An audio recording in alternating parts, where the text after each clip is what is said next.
Vamos começar com o Arnaldo hoje. Arnaldo, diga. Flamengo e Galo desfalcados, cada um a seu modo. Um pelas convocações estrangeiras, o Flamengo, sobretudo, pelas convocações do Tite. Por favor, boa tarde, satisfação. Bom, tem um placar dos desfalques, né, nessa rodada. O Atlético tem 9 bates, o Flamengo tem de 7-8. 7-8 porque o Bruno Henrique viajou para São Paulo, mas é dúvida para o primeiro jogo. O Flamengo não vai voltar ao Rio, ele vai de Bragança, fica em Atibaia e dali para Fortaleza. Não são só convocações, são lesões também, né, dos dois times. E nós vamos chegar também, uma coisa que você não disse no destaque inicial, que acabou de sair, a escalação da seleção brasileira que vai jogar contra a Venezuela, com os jogadores do Flamengo e com o jogador do Atlético como titular. Todos vão ser titulares. Já adianto para vocês, Arana, Gabigol e Everton Ribeiro serão titulares da seleção brasileira. Que beleza, hein? Contra a Venezuela. Contra a Venezuela, não pode dar mole, né? Afinal, a Venezuela pode enroscar nossa vida. Então, eles estarão... Então tem os dois times principais estão disputando o título muito desfalcados nas suas partidas. O Galo joga em Chapecó contra o pior time. O Flamengo joga em Bragança. O desafio do Flamengo é bem mais complicado. E a gente pode comparar aí os desfalques. E também lembrando uma coisa, eu estava lembrando uma situação, por incrível que pareça, já foi pior, né, do que é hoje. Hoje é surreal. Por isso que eu acho que tem muita ligação com o critério bom senso da comissão técnica da seleção brasileira. Já foi pior no seguinte sentido: as tais data FIFA, que nem tinha esse nome nessa época, quando jogava a seleção, muitas vezes a Conmebol ela não parava os seus campeonatos também, né? Então tinha desfalques na Libertadores, em final de Supercopa, etc e tal, com jogos de seleção espalhados por aí. Até a Conmebol se adaptou a isso. A CBF e o calendário brasileiro ainda não se adaptaram e o campeonato local vai para a sua reta decisiva com vários desfalques. De novo, lembrando que esses 9 do Atlético e 7-8 do Flamengo não são só convocações, tem muito jogador machucado e até suspenso também nessa rodada. Muito bem. E aí, eu lembrei agora que você estava falando sobre como já foi pior. Aquela Libertadores que o Corinthians foi eliminado pelo River Plate em 91, pelo Boca em 91, que a galera jogou garrafa no campo. O Neto, que era tipo o principal, o Neto era sei lá quem, era o Gabigol do Corinthians na época, não jogou porque estava com a seleção. Lembro, só para passar para o Mauro, é ótima essa lembrança, porque quando era nessa época, a seleção argentina ela não desfalcava os times argentinos. Teve, por exemplo, e a seleção brasileira desfalcava os times brasileiros.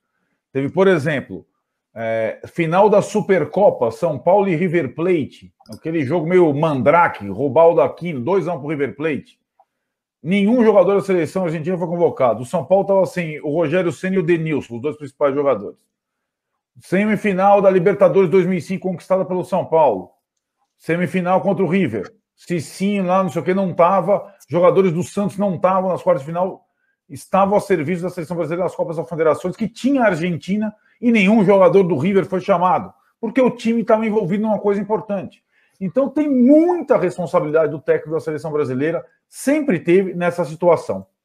E o Tite é o treinador brasileiro com menos bom senso e que mais caga para os clubes na história do futebol brasileiro. Isso é fato. O Vinícius Barcelos está lembrando aqui que em 2009 o Grêmio jogou uma semifinal da Libertadores sem o Vitor, goleiro. Isso mesmo. Ele foi convocado para ser reserva em um amistoso. Isso aí. E a galera tá lembrando quem eliminou o Corinthians foi o Flamengo em 91. Não foi o River Plate, não foi, Arnaldo? Não, Boca Juniors, né? Do Guinei. Boca Juniors. Foi o Boca Juniors que eliminou. O Boca eliminou os dois nesse ano. O Corinthians e depois o Flamengo. Foi o jogo do Guinei. Jogo do Guinei, que o Guinei, coitado, nunca mais jogou no Corinthians. Fala aí, Mauro, beleza? Tudo certo. Bem, teremos algumas novidades aqui. Estava até já preparando mais algumas aqui. Eu não sei o que é, eu estou ansioso. Não perde por esperar. Nosso novo astro voltará em grandes estilos, em diferentes situações. No Twitter eu recebi algumas coisas maravilhosas. Eu fiz uma pesquisa aqui, mas tive que colocar no outro formato aqui para ficar mais interessante, sabe? O formato adequado para a gente rodar aqui a bagaça.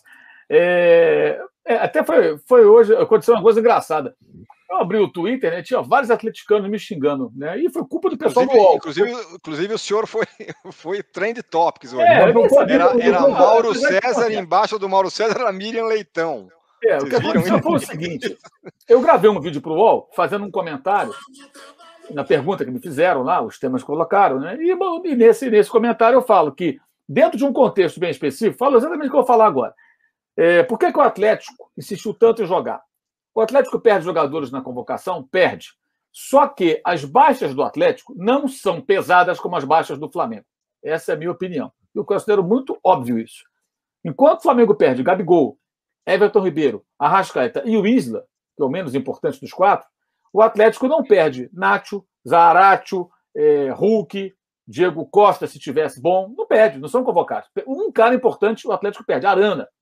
Os outros, o próprio Savarino está machucado, não se sabe nem se será titular com a chegada do Diego Costa, quando todos estiverem à disposição, correto? Alan Franco, o próprio Júnior Alonso é titular, mas não dá para comparar o peso do Júnior Alonso para o Atlético com o peso de uma Arrascaeta para o Flamengo.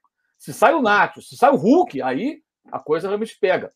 Então, para o Atlético, é melhor esse cenário, já que é uma merda que tem que convocar mesmo.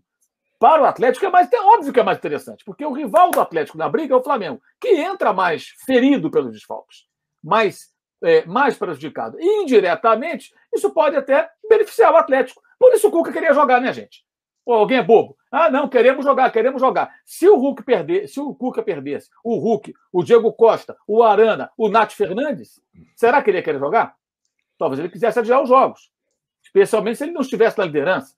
Já jogou. Mas o que o Cuca está defendendo é o que todos defendem. Se fosse o contrário, também seria assim. O Flamengo e o Renato falaria talvez a mesma coisa. Uhum.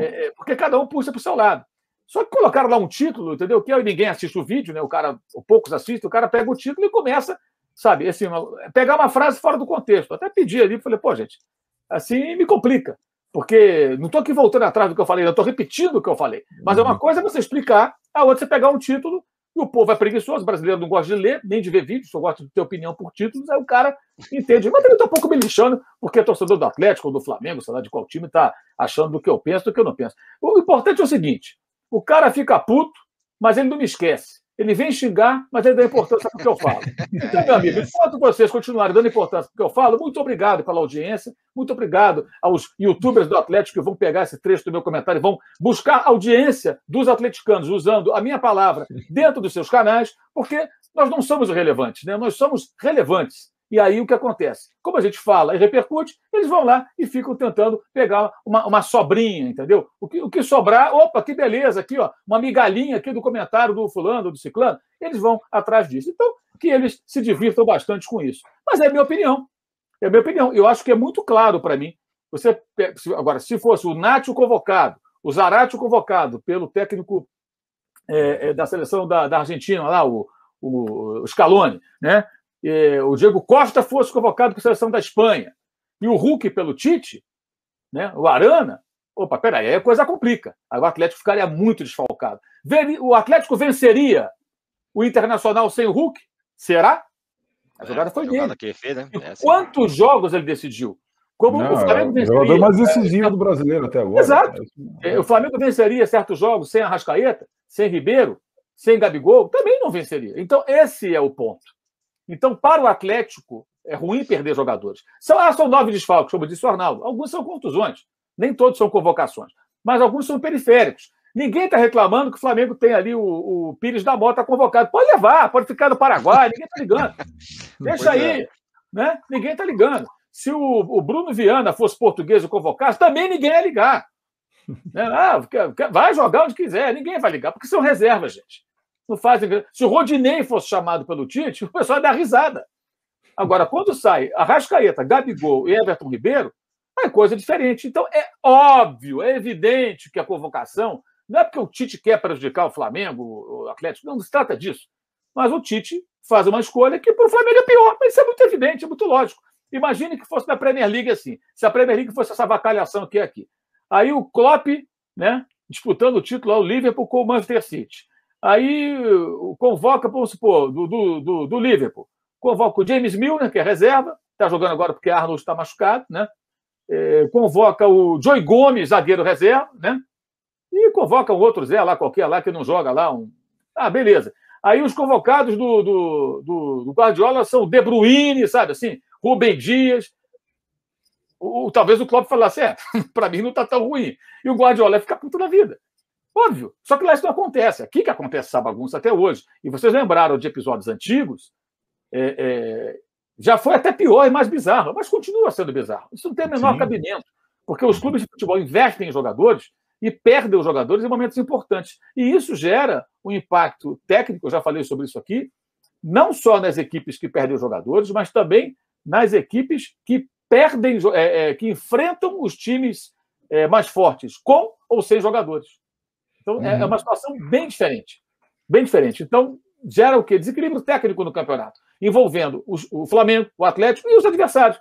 O Bragantino vai pegar o Flamengo pela segunda vez, todo desfalcado. Todo desfalcado. O Fortaleza também. O Bragantino venceu no primeiro turno, o Fortaleza perdeu. Pode acontecer alguma coisa parecida ou diferente agora, nessa semana. Outras equipes enfrentarão o Flamengo inteiro nos 2 turnos. Então, se você pegar e pensar em quem briga com o Bragantino por uma posição, quem briga com o Bahia, é claro que isso afeta. É evidente. O Juventude vai pegar o Flamengo desfalcado. Quem briga pela posição com o Juventude vai achar legal? Fala, daqui a pouco eu pego o Flamengo inteiro. Digamos, o Bahia, que está um pouco abaixo ali do Juventude, vai pensar o quê? Que sacanagem. Os caras pegam o Flamengo sem jogadores, eu vou pegar o Flamengo inteiro? O mesmo vale para o Atlético. Quem vai pegar o Atlético desfalcado, quem vai pegar... O Inter pegou o Atlético inteiro. Já quem vai jogar com o Atlético a semana, pega o Atlético desfalcado. Não perde o Hulk, não perde o Nath, mas está desfalcado. Então, o impacto técnico ele é muito abrangente, não se limita a essas equipes, né? Tem uma mensagem aqui do cidadão que não põe o nome, vou colocar aqui na tela.